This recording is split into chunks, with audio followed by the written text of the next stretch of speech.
Religion, Myth, and Magic, The Anthropology of Religion, Lecture 10. Dealing with Death. One of the universal aspects of being human is death. We all die eventually, and it is something that is very, very difficult for people to deal with because, number one, we want to know why we die, we want to know what happens after we die, and we want to know if there's any connection between the living and the dead. These are all fundamental questions that we need some kind of answer to. And so consequently, they're very much religious questions. They're things that are usually addressed in the context of religion. In addition to that, while we typically think of death as a biological process, it is also very much a social process. Obviously, at one level, we die because, biologically speaking, our bodies cease to function, and so it is a biological process. However, since we are members of society, since people are part of culture, we interact with each other, and so on, dying doesn't necessarily mean we're no longer a part of that culture. We just inhabit a different aspect of it. So to some extent, understanding death is also about trying to transform the person from a living member of society into a dead member of society. Sometimes that's a very specific process in terms of making the living into ancestors. Sometimes it's a more diffuse sort of understanding of people going off and inhabiting the afterlife. But either way, a funeral is fundamentally a transition ritual. It's something that changes the person from the social status of a living member of society to the social status of a dead member of society. So it's really, in essence, a religious question about socially managing a biological process. Now, there is an enormous variety in the way different cultures understand death, as you can imagine. However, there is a kind of common general theme that begins with the idea that there is a life force in the body and that life force exits at the moment of death.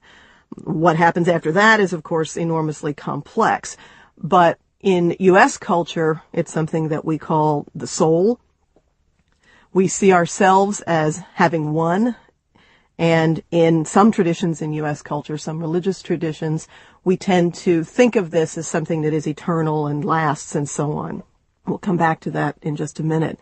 However, it's worth pointing out that in other cultures, this notion of a soul is a much more complex phenomenon, or it can be.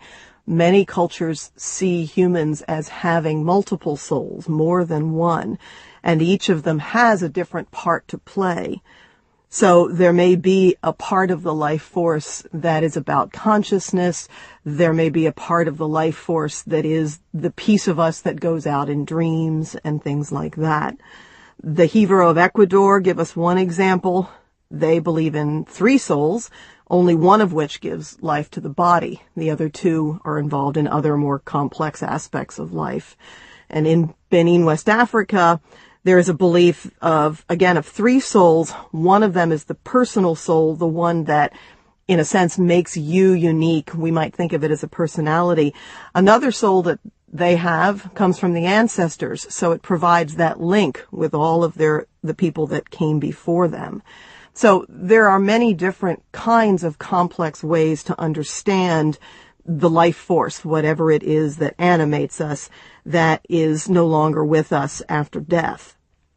Now, since that life force is no longer in the body, then it also kind of follows logically that in the process of death, that is illness, it is that life force that is under attack. And so many cultures understand the process of illness as a specific kind of attack on that life force. In other words, the spirit side of the person is the part that, in effect, receives the illness. The physical side is the part that actually shows the symptoms. We'll talk more about this when we talk about witchcraft and magic, because this is something that commonly underlies ideas about witchcraft and so on. But for the moment, the process as we understand it is one where people have this force, the force is somehow under attack, the person dies, and that life force leaves the body. Now, it is also widely believed, if not almost universally believed, that this life force in some sense survives death. In other words, the physical death of the body does not necessarily cause the physical death of the soul, the spirit, the life force. If that is the case, then of course that raises the obvious question, where does it go? What is it doing when it goes? Where does it go? Does it hang around? Does it go somewhere else? Is it positively disposed towards us? Is it negatively disposed towards us? What happens? To some extent, while a funeral ritual is about transition, which I just said, there's also a sense in which it's about managing that separation. In other words, funerals provide a kind of ritual context in which the soul is properly separated from the body. It's the context in which the soul is sent to where it goes or allowed to go where it goes. Somehow it is facilitated. The process of that separation is facilitated.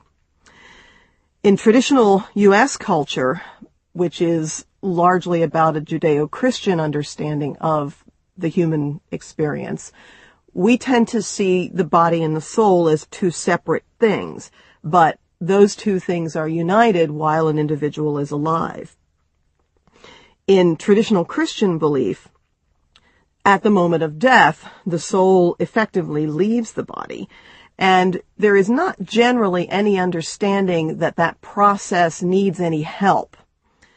In that case, funeral rituals are not so much about facilitating the separation as they are perhaps about celebrating the life of the person and, in effect, providing that ritual transition from the living to the dead. The soul generally is understood to be eternal, and it essentially does what it's supposed to do without any help. It goes off into the afterlife. In the Christian tradition, this is a specific notion of heaven. In the Jewish tradition, it's more of a diffuse notion of being with God. But either way, the soul, which is understood to be eternal, then goes off and does whatever it's going to do for eternity. It typically does not come back in the sense of reincarnation, which is a belief held in other cultures that souls are in effect recycled and are brought back into the body.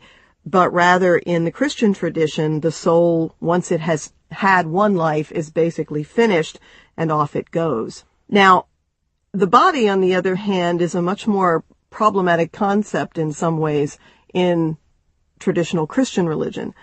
On the one hand, there is a clear separation between the body and the spirit, and for a variety of complicated historical reasons, this has always been seen as a kind of split, with the spirit in effect being the real person, the person that is you. It's the embodiment of the personality.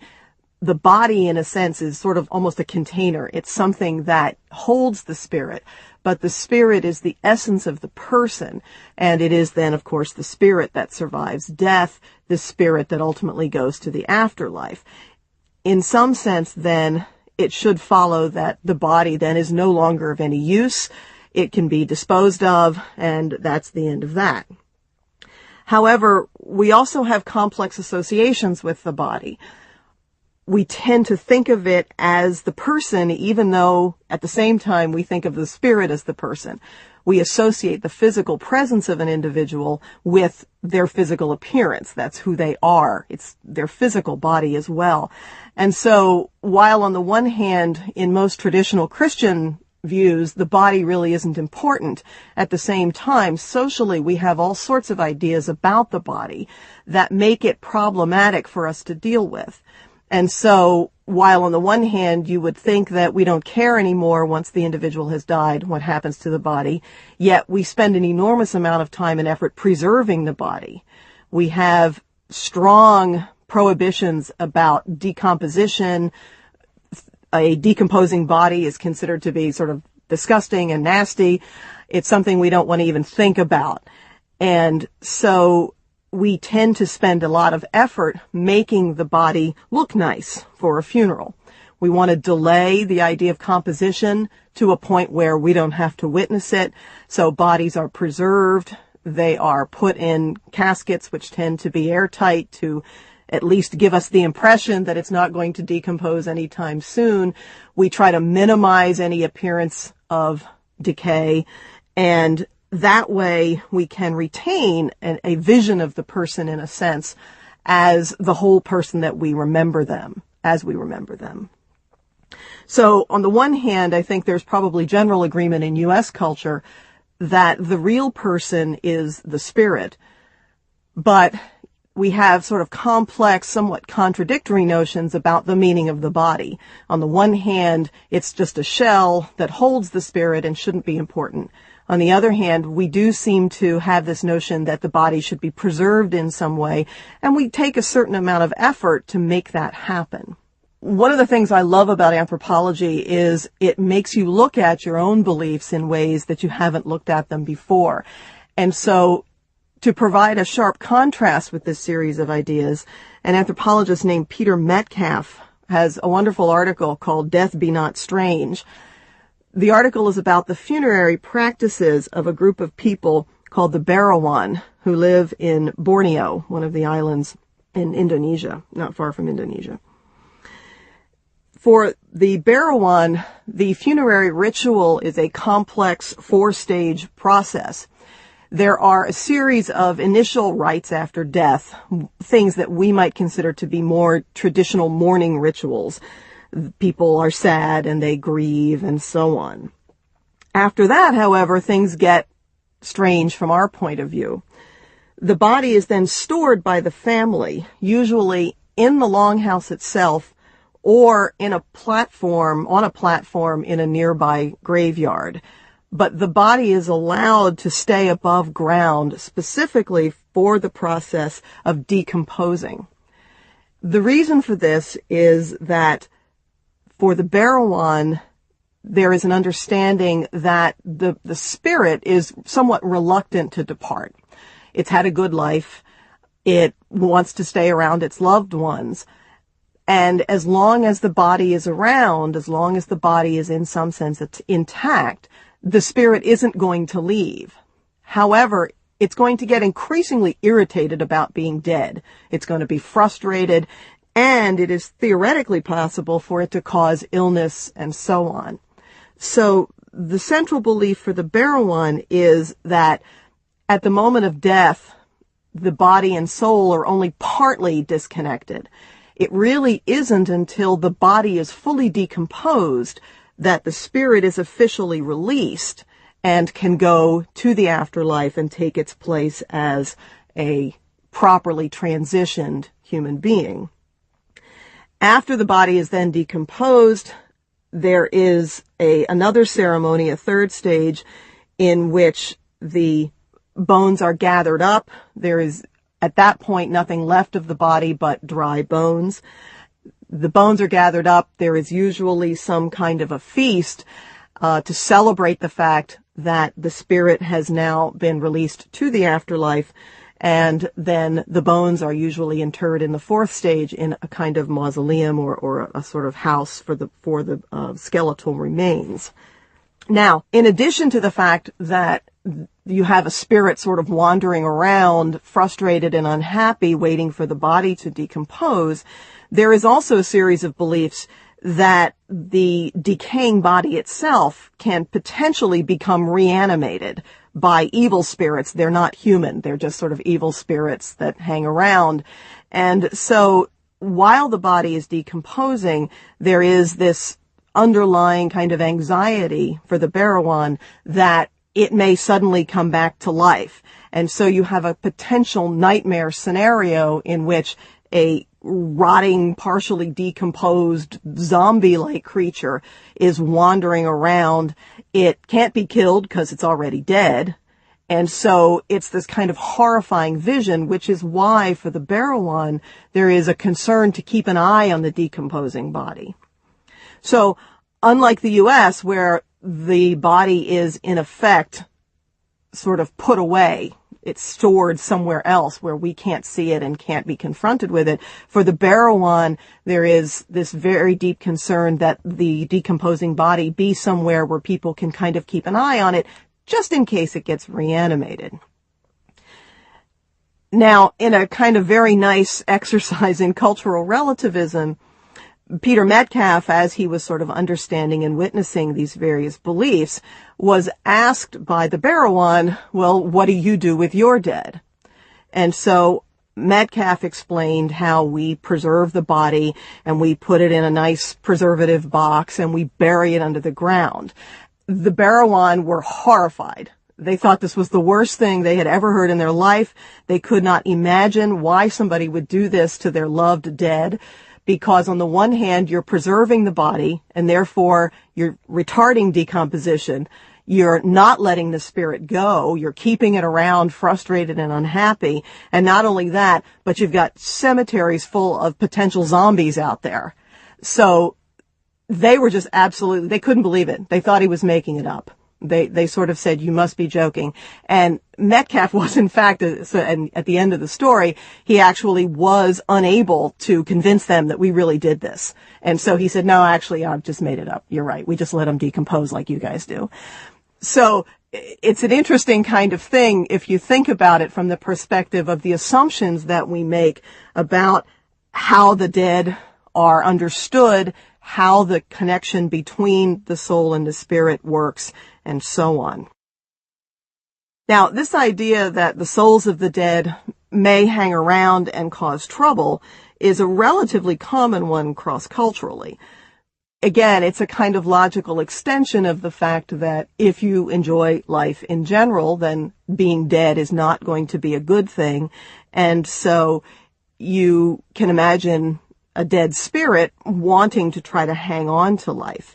And so a number of different cultures do things in order to facilitate the moving on of the spirit. Some cultures, for example, destroy the possessions of the dead. The Wari, who we're going to talk about more in just a minute, who live in South America, typically do things like change the normal paths around the village so that they don't look the same, so that the dead will get confused and go away. There are various ways in which cultures sort of try to encourage the spirit to leave. Their houses may be destroyed, for example, and things like that, because there is an understanding that they can't come back. And so they need to be encouraged to go off into the afterlife. Now, in other cases, the spirits of the dead are understood to be good things in a way. They are now ancestors, and as ancestors, they want good for the living. And while they may be hanging around, for these cultures, there isn't a notion that they're unhappy or frustrated, but rather there is an idea that they have insight because they're now spirits. They can see things that the living can't see. And so, in fact, they can help us.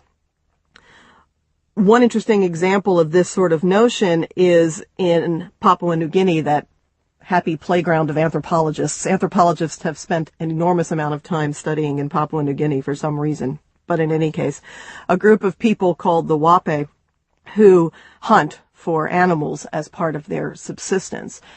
As inevitably happens, when you hunt, sometimes you're not successful. And for the Wape, this is specifically understood as a kind of message from the ancestors. So in other words, if the ancestors are happy, then they will, in effect, deliver the animals to the hunters. They will guide the bullets of the hunters' rifles to the animals, and everything, therefore, is okay. If hunting is not successful, it means that the ancestors themselves are not happy. Usually that's because there is some sort of social problem in the village. There is some understanding that people are not happy. There's some sort of conflict. And so it's a message from the ancestors that people need to go back to the village and try to fix whatever it is. They need to go back and see who's unhappy, who's having an argument, who's in trouble, help that person. Then the ancestors will be placated, and then hunting will be successful. So this belief in ancestors, on the one hand, is a genuine belief in ancestral spirits wanting to help humans have a more productive life. At the same time, it also functions to provide a mechanism for forcing people, compelling people, encouraging people to see what's going on in the village and try to do something about it. Now, one of the most exotic things that people have ever done with the dead is cannibalism. I always hesitate a little bit in talking about cannibalism because it is so exotic and it has such a deep, meaningful place in Western cultures. But to pretend like it doesn't happen doesn't seem quite right either. So I want to talk a little bit about cannibalism and some of the ways it's been understood, both here and also in other cultures. In U.S. culture, it mostly symbolizes everything that is savage and inhuman about us. The idea that humans would eat each other is sort of the ultimate in barbarism. It's the thing that would most put you outside the bounds of human society, which is to some extent the framework for cannibalism in the context of severe mental illness. People like Jeffrey Dahmer and others who have engaged in this have been understood almost by virtue of that alone to be severely disturbed. So symbolically, in a sense, it is something that for U.S. culture is completely out of bounds from a human perspective. There are probably a lot of reasons for this in our culture. If we sort of try for the moment to think about the idea that it's not that it is in fact icky and disgusting, but rather think about it as an extension of a cultural process. It does rather follow logically from the ideas I talked about just a minute ago in terms of our notions of the body and death. We very strongly see decomposition and death as somehow polluting, as something that we want to avoid. We don't tend to witness decomposing bodies. We do everything we can to minimize that. So obviously, if you take that one step further, the notion of eating a dead body is ultimately horrifying. It's not something we can imagine ourselves doing. In addition, there are notions of hygiene involved. There is a widespread belief, which is not necessarily wrong, but nevertheless, it is a belief that decomposing bodies cause disease. Again, logically then, why would you want to eat a body? And in addition, because we spend so much time and effort preserving the body, it wouldn't make logical sense then to consume it. We're in effect defeating the notion of preservation that seems to be a central part of our funeral ritual. So if we think about it as a cultural thing, cannibalism doesn't make sense from the perspective of human funeral ritual. And in fact, it is so beyond the pale from the perspective of American culture that an anthropologist named William Ahrens once wrote a book that was called The Man-Eating Myth. And he argued in the book that, in fact, if you look at the evidence, there is no evidence in his argument that people ever actually engaged in cannibalism. He argues that the accusation of cannibalism is something that has universally been used to denigrate other cultures, to put them down. Now, the basic evidence for that was, on the one hand, a kind of reinterpretation of historical accounts where Western explorers report cannibalism and so on. And I talked a little bit about historical documents when I talked about ancient religions, and it is always possible to think about historical documents in multiple ways. So that part of the argument may or may not be supportable. The second major thing was that Ahrens himself argued that since anthropologists had never themselves witnessed anybody engaged in cannibalism, that therefore there was no reliable evidence. Now, the problem with that piece of the argument is that there are people in other cultures, and I'm going to give you an example in just a minute, who themselves have reported engaging in cannibalism. In other words, indigenous people say, yes, we don't do that anymore, but we did do it in the past, and I personally did in fact do it. In some ways then, Ahrens' argument is to say, well, that can't be possible, but anthropologically, it's not really fair to tell somebody that they're lying just because they say that they have engaged in cannibalism. So Aaron's argument generally hasn't held up to critique, although he does make a good point that we do use an accusation of cannibalism as something which we fundamentally use to put people down. The idea that the people down the road are all cannibals is the ultimate insult in many cultures, and in particular in Western culture. One of the best examples, probably the most well-documented examples of cannibalism is described in a very good book called Consuming Grief by Beth Conklin, an anthropologist. While cannibalism has occurred and been reported in other contexts, such as the context of warfare, and I suppose I should mention, too, the fact that sometimes it is done as an act of desperation. There are a few sort of well-known cases, Donner Pass being one of the famous ones, and also, I believe they were soccer players who were stranded in the Andes, if I remember correctly, who were desperate, and they waited until people had died, and then they ate them just because they needed to survive. But that's not a normal cultural practice. That's kind of an act of desperation, which is different. What Conklin describes is a very specific funeral ritual that used to be characteristic of the Wari of Brazil. As with all the other cultures we know about, the Wari don't practice cannibalism anymore. An enormous amount of pressure was put on them by Christian missionaries to stop this, and by the Brazilian government as well. But Conklin interviewed people in the culture, and several of them either remembered adults doing this or they themselves had done it. So she has a very good body of evidence to describe this ritual. Now, for the Wari, because of their ideas about grief and death and the body, cannibalism is actually an act of compassion.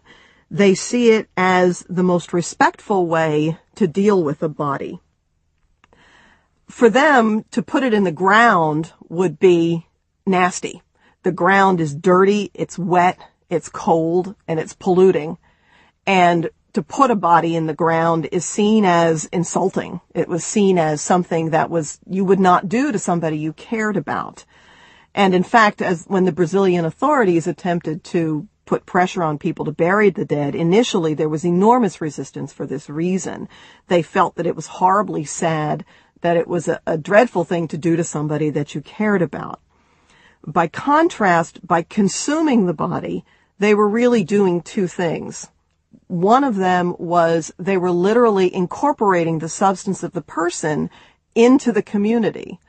And so for them, it was an act of compassion. It was something that, in effect, allowed them to retain the substance of the person without losing it by literally ingesting it. And so in that sense, they incorporated the essence of the person, the physical person, into themselves. It was also done as an act of compassion for the surviving relatives. The people who did the consuming were usually relatives by marriage, what anthropologists call affines. And these individuals were the people we would call your in-laws. And that whole group of people were the ones that typically consumed the body. And it was done in addition to this notion of ingesting the substance of the person and retaining it in that sense. It was also done in order to help the grieving relatives move on. There was this notion that as long as the body was known to exist in some sense, that the surviving relatives would be unable to let go. They'd be continually reminded of the sadness that they were feeling. And so what they were doing was, in effect, removing the physical reminder of the person. They were taking it out of the living sphere in a very literal way and helping people move on. I mentioned a minute ago that the Wari are also a culture that understands the spirit to be reluctant to move on to the afterlife. And so by consuming the body, they were also participating in that belief. In other words, they were in effect removing the physical aspect of the body so that the spirit had no reason to stay around. And therefore, it was encouraged to move on into the next life. So for the Wari, rather than being a kind of act of barbarism, cannibalism was seen as really the kindest and most compassionate way to deal with the dead. It was something that people could do in order to make the process of transformation of the dead as easy as possible. Now, funerary ritual, of course, is partly about transition, and so the idea is to properly transition the living person into a dead person, but sometimes this doesn't always work. For various reasons, funerary rituals or the death itself is understood to somehow be culturally wrong. One interesting interpretation of this is the production of ghosts, and in many cultures, ghosts are understood to be the product of either death or funerary rituals that have somehow been derailed. They've not followed the proper ritual formula, and therefore the person has not been properly transitioned. An extreme version of this is the analysis provided by a man called Paul Barber, an anthropologist, who wrote a book with the title Vampires, Burial, and Death. Barber argues that in Eastern Europe, which is where the vampire notion began, there is something that we would share, a very strong notion that the body should not be disturbed, that once it is buried, it should be allowed to stay there. And so, for most people, there was very little familiarity with the process of decomposition. Now, for these various groups, these villages in Eastern Europe, Barber argues that when deaths occurred that seemed inexplicable, in particular, large numbers of death, things like epidemics or sort of mass sickness that caused people to die, there was a sense that somehow this was wrong. This was not a natural series of deaths, and so something must be responsible.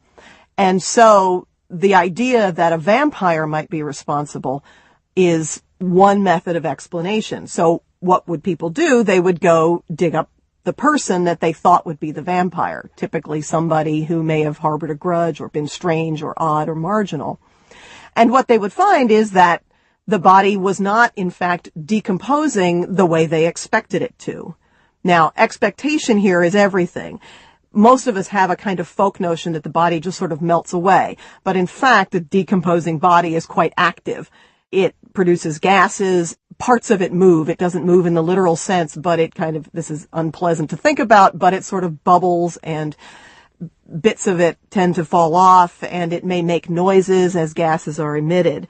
And so what Barber argues is that the interpretation of this is the body was not decomposing correctly, therefore the individual must be some unusual creature, in this case a vampire. And so they dealt with the vampire in a variety of ways, cutting its head off, stuffing it with garlic, things like that. And so it was understood in a sense as a way to deal with deaths that were perceived as wrong. It was an explanation. It was a framework for understanding why these deaths went wrong and therefore dealing with it in some way. So for vampires, the perception was that they were dead incorrectly, in a way, and therefore had not been properly transitioned into a proper dead person. So vampires are a way of understanding that process. It's a way of understanding death gone wrong, if you will. Death is one of the most interesting aspects of anthropological analysis in some ways, and there are many, many different ways that it has been understood.